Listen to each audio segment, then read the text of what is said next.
The stars over Earth looked peaceful. From orbit, the planet seemed calm, oceans shining, clouds drifting, and cities glowing faintly in the night. But deep below that calm, something enormous was moving. Alien satellites began to record strange vibrations again.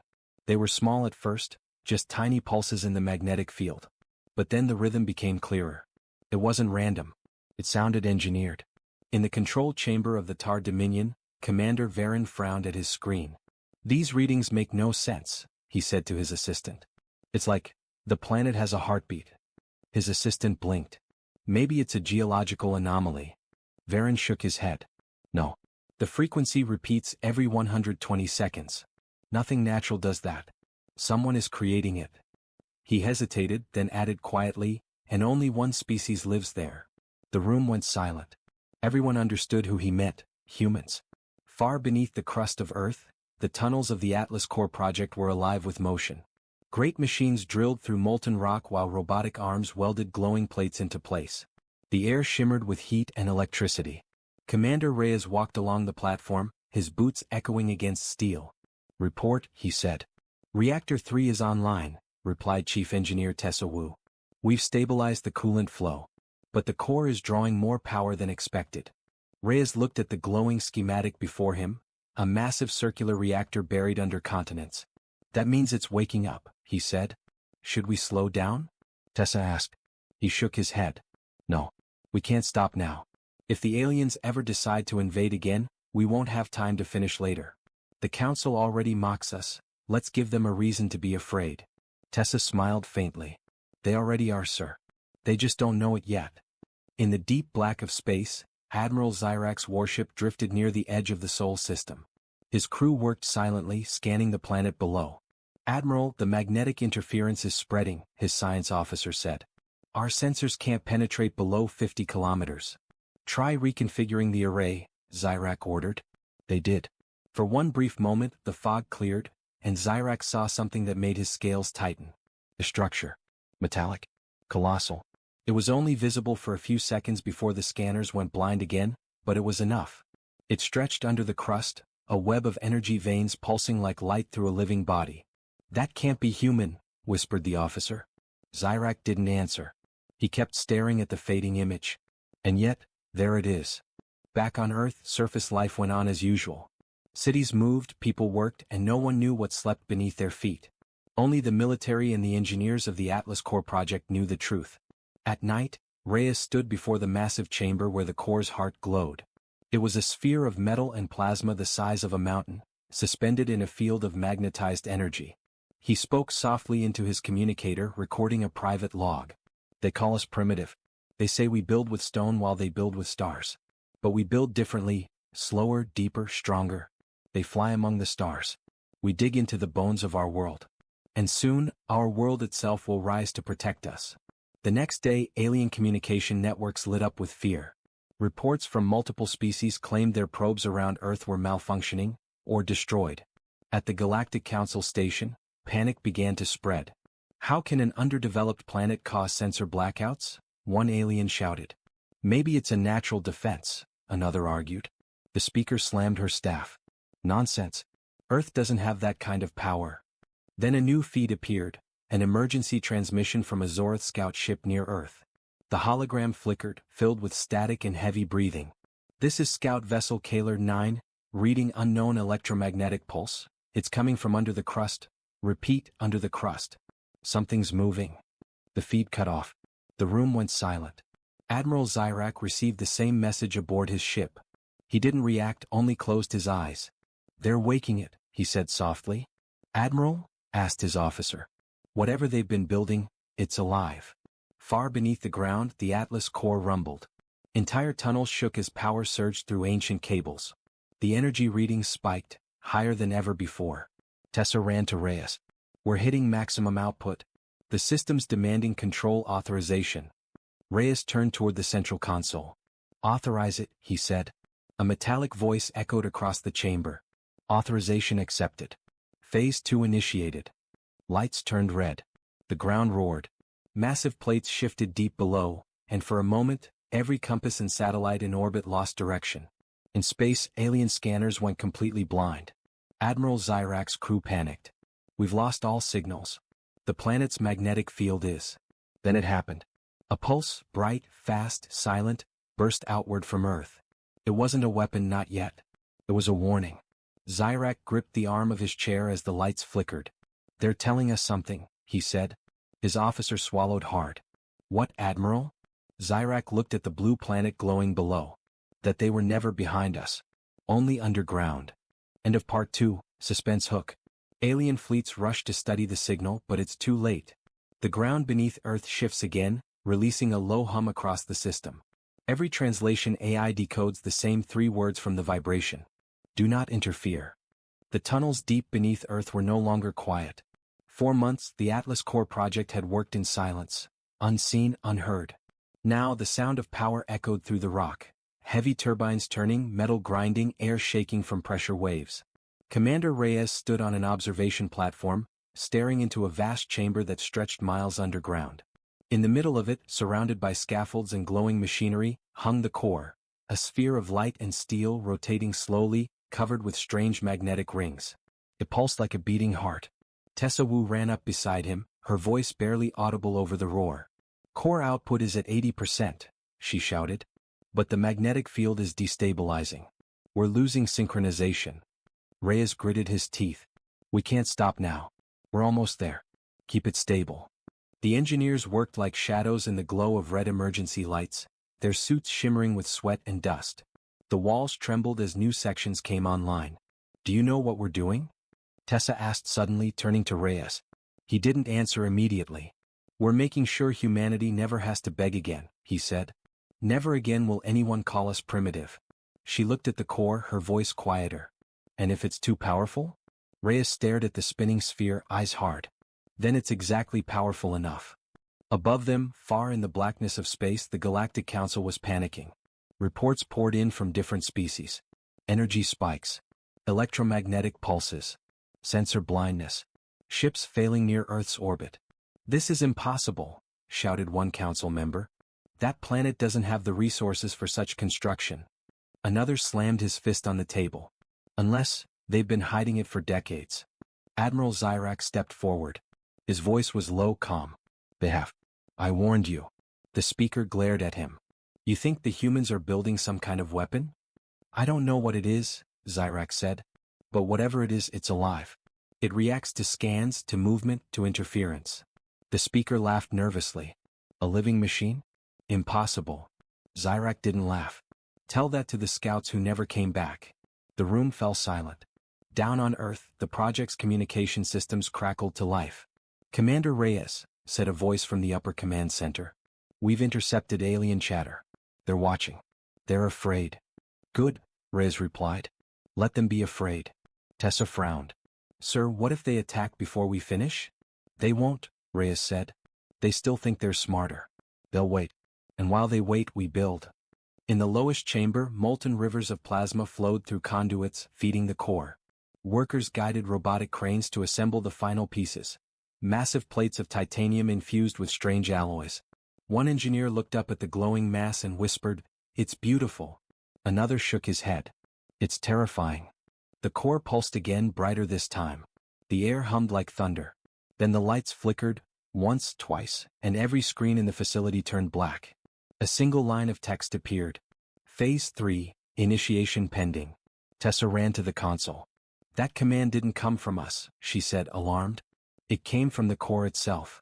Reyes stepped closer, staring at the glowing sphere. It's learning. In orbit, alien fleets tried to re-establish their scans.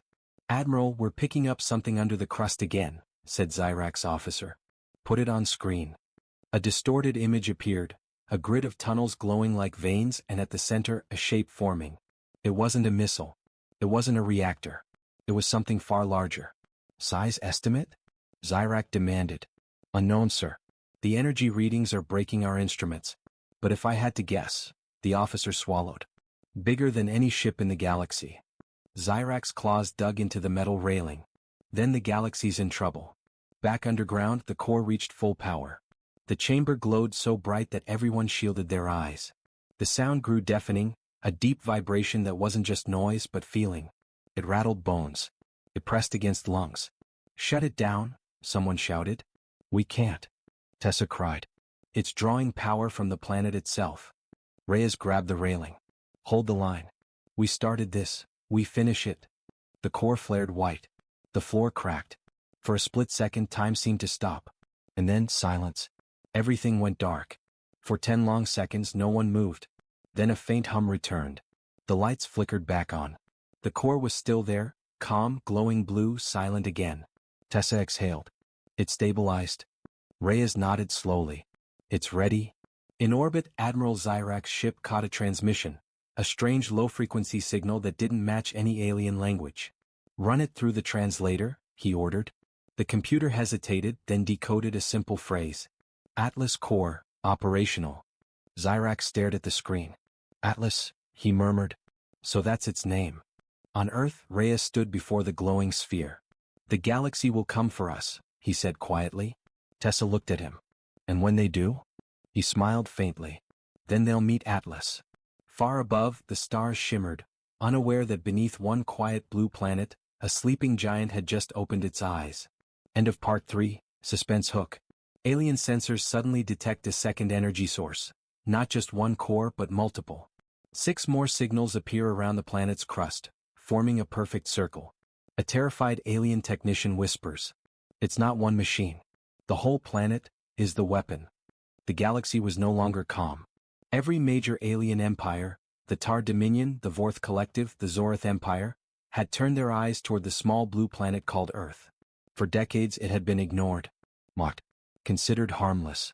But now, strange energy signatures were spreading from it like ripples across the void. No one understood how. No one wanted to believe it was real. In the Galactic Council chamber, chaos ruled. Screens flashed with sensor data, warship reports, and transmission fragments. Delegates shouted over one another, voices filled with fear. This can't be human technology, screamed the Tar representative. Their planet is tearing itself apart, cried another. Admiral Zyrak slammed his fist on the table, silencing the noise. No, it's not tearing apart. It's awakening. The speaker turned toward him, eyes wide. Awakening? What do you mean? Zyrak's holographic display showed a model of Earth, pulsing with multiple energy sources. Your sensors thought there was one reactor under the crust, he said. Now there are 7. Each one in perfect alignment around the planet's core.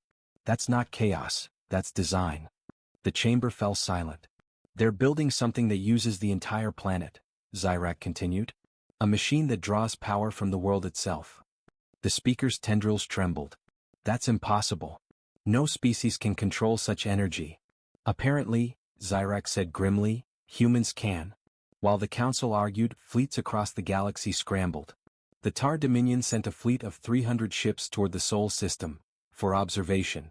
The Vorth Collective prepared planetary siege weapons just in case.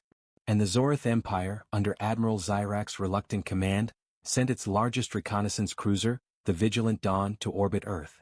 But it wasn't just militaries that reacted. Entire civilizations panicked. Markets crashed. News feeds screamed headlines. Earth emits unknown energy pulses. Primitive species may possess planetary weapon. Council losing control. Fear spread faster than light. High above Earth, the Vigilant Dawn slipped into orbit. Its scanners hummed, trying to pierce the magnetic storm surrounding the planet. But every time they got close, the data scrambled, as if Earth itself rejected their eyes. Admiral, said Zyrak's officer, we can't get a clear read. The magnetic field shifts every second. It's like it's alive. Zyrak stared at the screen, silent. Then he ordered, deploy deep-range sensors. I want every pulse, every wave, every whisper recorded. The crew obeyed. Moments later, the readings came in, and every alien on the bridge froze. The planet's crust was moving, slowly, deliberately. Massive plates of metal and rock were adjusting position, as if aligning themselves. What are they doing? Whispered the officer. Zyrak's tail flicked the floor. Building. Down below, deep in the tunnels of the Atlas core, Commander Reyes stood before a giant monitor showing energy readings spiking to levels beyond any known technology. The network's complete, Tessa Wu said. Her voice trembled with both fear and pride. All 7 cores are synchronized. The planet's magnetic field is stable again. Reyes nodded. Good. Begin system calibration. A moment later, the entire chamber lit up with blue light. The floor shook as energy flowed through the conduits like rivers of lightning. On the surface, storms began forming out of nowhere. The skies above the Atlantic crackled with strange blue lightning, not natural, not random. Every satellite in orbit blinked offline. In orbit, Admiral Zyrak's ship went dark. "Power failure," shouted the engineer. "All systems offline. The planet just hit us with a magnetic surge." "Stabilize," Zyrak barked. The lights flickered. The ship's systems rebooted slowly, but the damage was done. Communication with the fleet was lost. Then, through the static, a signal appeared. A voice. "Come, human. This is Earth Defense Command. To all unauthorized vessels in orbit, leave immediately." The bridge crew froze. "They're talking to us?" one officer asked. Zyrak stared at the speaker, recognizing the tone. It wasn't arrogance. It was warning. "This is your first and only notice," the voice continued. "Do not interfere. This is not an act of aggression. It is preparation." The signal ended. In the council chamber, panic erupted again as they received the same message.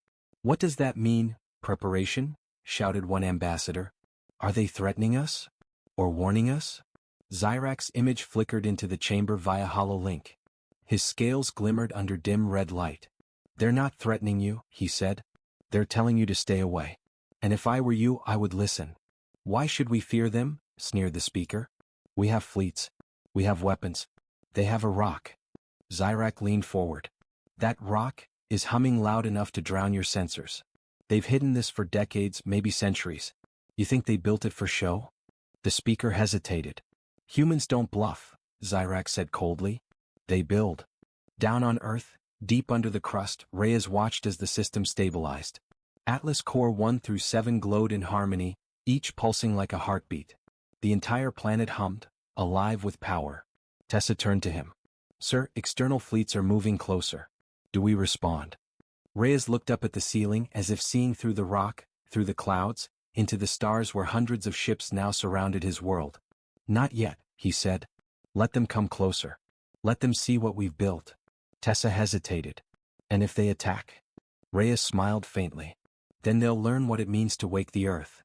End of Part 4, Suspense Hook. In orbit, alien ships position themselves for a strike. Before they can fire, sensors go dark. A massive heat signature erupts from below the surface. The Vigilant Dawn's officer gasps as a colossal shadow rises from the oceans. "Admiral, the planet is opening."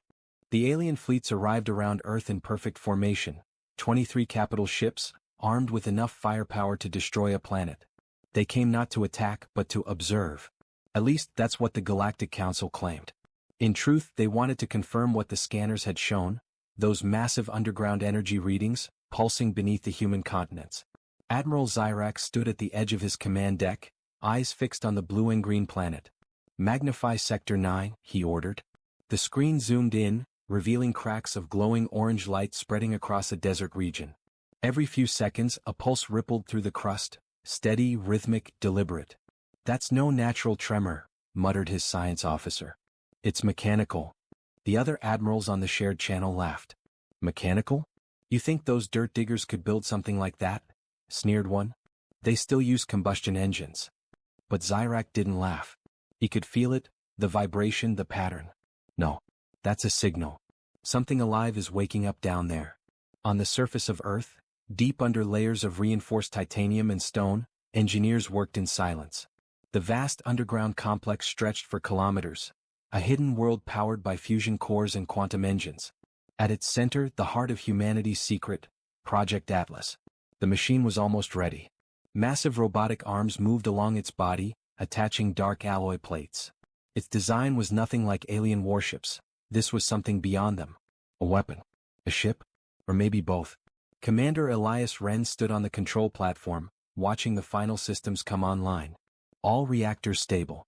Power grid synced," reported one of the techs. Elias smiled faintly. "After centuries of mockery, let's show them what Earth really is." In orbit, alien sensors began to malfunction. Data streams filled with static. Electromagnetic interference swept across every ship. "What's happening?" one admiral barked. "We're losing control of our scanning arrays." Then came the sound, a low hum, deep and bone-shaking, echoing through every communication channel. It wasn't just noise, it carried a rhythm, a structure. almost like music. "It's human," said Zyrak quietly. "They're transmitting something." Inside Earth's underground base, the engineers watched as Project Atlas began to move. The colossal machine's eyes flickered with white light. Circuits across its body glowed like veins of molten fire. The ground trembled, dust falling from the ceilings. "All systems online," the AI announced in a calm human-like voice. "Awaiting activation command." Elias placed his hand on the console and spoke a single phrase. "Atlas, rise." The response was immediate. The crust of the Earth split open as titanic machinery pushed through the surface. A metal tower broke through the desert floor, then another and another, until the full structure stood like a sleeping god rising from the dirt. Alien ships scrambled to maintain orbit. "Something's coming out of the ground," one officer shouted. From the void above, Admiral Zyrak stared in silence as the object emerged. A structure taller than mountains, glowing with energy unknown to their science. It wasn't a ship built for defense, it was a planetary weapon array. "Impossible," whispered an alien scientist. "They hid this beneath their world?" And then the human transmission arrived, echoing across every channel in perfect clarity. "To the Galactic Council," said the calm human voice, "you called us primitive. You called us weak. But progress is not always visible. You wanted to see what we were building beneath the surface. Now you will." The surface of Earth began to glow. Massive energy fields surrounded the planet, turning it into a single unified defense sphere. For the first time, the galaxy's most powerful fleets took a step back. Admiral Zyrak lowered his head and whispered to himself, "I warned them. And now, the humans have awakened something far greater than we ever feared." The stars around Earth flickered, as if the planet itself was breathing. Then, with a thunderous pulse of light, Project Atlas looked up at the sky. End of Part 5. Suspense. Alien fleets retreat in confusion and fear, trying to understand what they just witnessed. But sensors detect more.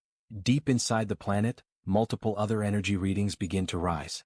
Earth's secret wasn't just one machine, there are many. For centuries the Galactic Council had mocked Earth, calling humans dreamers, fools, and backward thinkers. They believed humanity would forever remain trapped under the shadow of greater races. But that belief died the moment the ground beneath Earth cracked open. Every fleet orbiting the planet went silent. Thousands of alien eyes stared at their screens in disbelief as the colossal structure known as Project Atlas rose from the desert like a metallic titan. Glowing veins of blue light pulsed across its frame. Massive circular reactors spun slowly, drawing power from the planet's molten core. The machine was not only alive, it was thinking. Admiral Zyrak gripped the edge of his command console. "Focus all sensors on that construct," he ordered. "I want readings, telemetry, everything." But his crew couldn't respond. Their instruments were completely dead. Inside the human command center, Commander Elias Wren stood beside the central AI terminal. Engineers moved quickly, checking the synchronization of the planetary defense grid. "Atlas systems online," the AI's calm voice reported.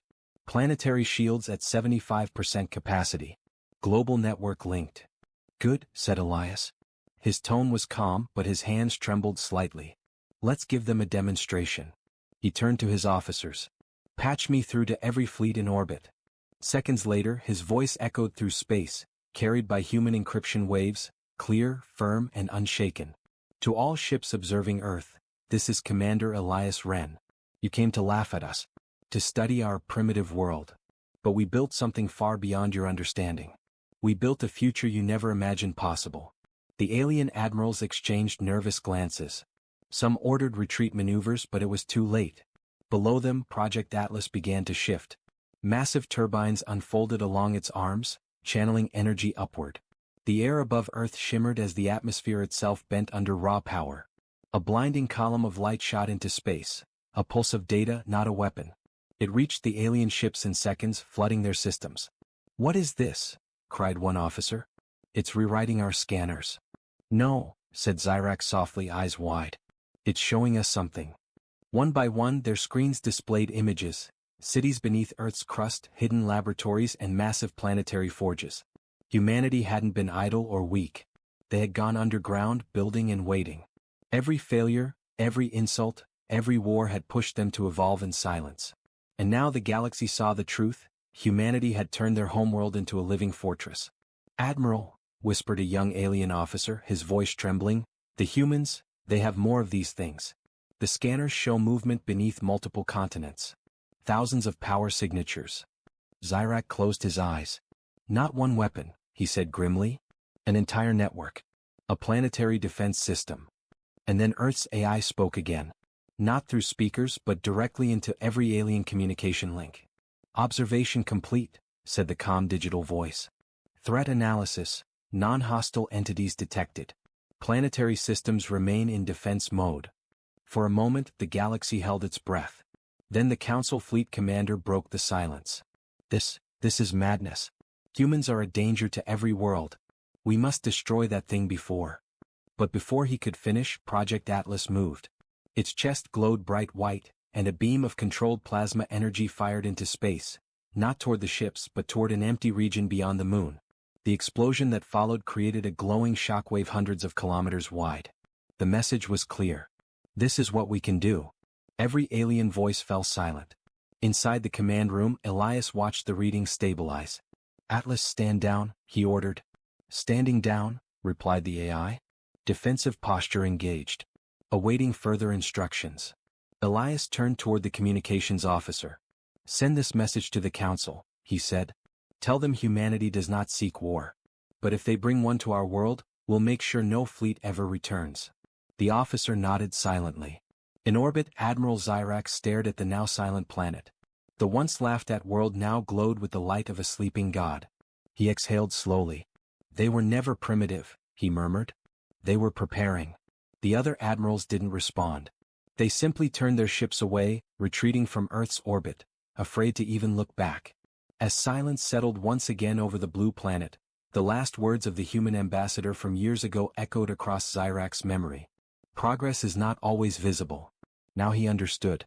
Humanity had built its progress in the dark, not to impress but to survive. And in that moment, every alien commander across the stars realized a single terrifying truth. The humans had not reached their peak. They had only just begun. End of Part 6, Finale, Suspense. The Galactic Council withdraws its fleets, shaken to the core. Across the galaxy whispers spread, Earth is awake. But in the shadows of deep space, sensors detect faint signals from other human colonies, all linked to the same hidden network. Humanity's rise was never about one planet, it was about every world they touched. The great hall of the Galactic Council shimmered with blue light. Hundreds of alien delegates filled the floating chamber, their scaled, feathered and metallic bodies reflecting the light of a dying sun. The meeting was supposed to be about peace, but as soon as the human ambassador spoke, laughter filled the air. Primitive, hissed a thin, golden-skinned alien from the Tar Dominion. Still using chemical rockets, another mocked, his voice buzzing like metal scraping glass. Even the elder of the Vorth Collective, known for his calm nature, smirked. Earth is centuries behind. They should be proud they can even leave their atmosphere. The human ambassador, a calm middle-aged man in a dark uniform, stood in silence. Around him the laughter grew. He didn't argue. He didn't shout. He only looked at the alien crowd with steady, quiet eyes. On the far end of the chamber, Admiral Zyrak watched the scene. He was a massive reptilian creature, armored and proud, commander of the Zorith fleets. Unlike others, he didn't laugh. His eyes stayed fixed on the human, studying the stillness, the calmness. When the noise faded, the council speaker banged the crystal staff. Ambassador Hayes of Earth, she said mockingly, the council has reviewed your request for technological partnership. It is denied. Humanity lacks the knowledge, discipline, and relevance to join galactic development projects. Laughter again. Ambassador Hayes only nodded. Understood, he said quietly. Understood, one alien shouted. No defense? No argument. Hayes turned to him and smiled faintly. Progress, he said softly, is not always visible. Then he bowed and walked away from the council chamber. The door closed behind him, leaving silence.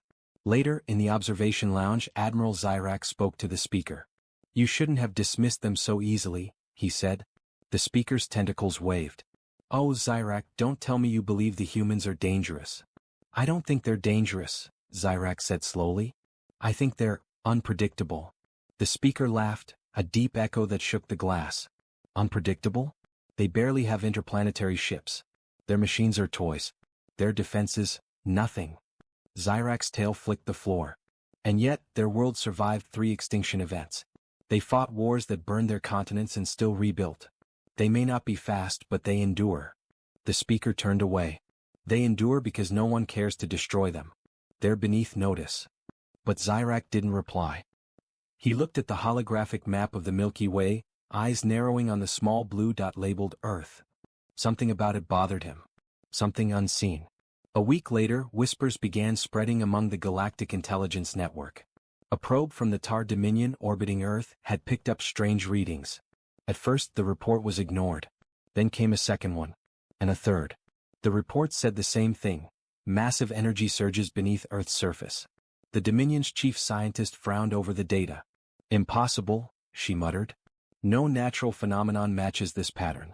It's structured rhythmic, as if artificial. Artificial? The officer beside her asked. From humans?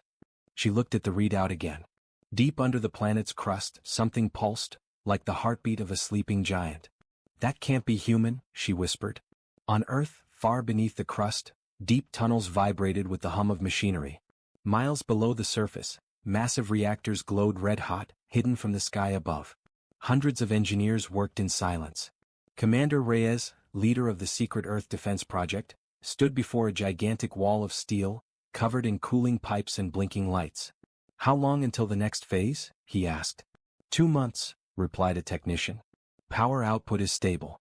But the drills are overheating. Keep them running, Reyes ordered. No one above ground can know. The galaxy thinks we're slow, let's keep it that way. He looked at a hologram showing the underground structure. It stretched for hundreds of kilometers. At the center, a massive, unfinished machine. Its name glowed faintly on the screen, Atlas Core. Reyes turned to his team. They laugh at us, he said, voice low. But soon they'll see what we've been building beneath their feet. Back in space, Admiral Zyrak received another report. He sat alone in his warship's command chamber, reading the data with a cold stare. The readings are growing, said his officer. Something is moving beneath their crust. Should we inform the council? Zyrak didn't answer for a moment. He looked out at the stars, his tail twitching slowly. No, he finally said. The council wouldn't believe it. He zoomed in on the blue planet glowing quietly in the darkness. But I will watch them. Closely. As his ship turned toward the Sol system, a faint tremor rippled through the black void. Earth's surface was calm, but below it, something ancient and powerful stirred. End of Part 1, Suspense Hook. Alien satellites record one last flicker before their sensors go blind. A bright pulse from Earth's crust, followed by a whisper through static. You think we stopped progressing. You just stopped watching.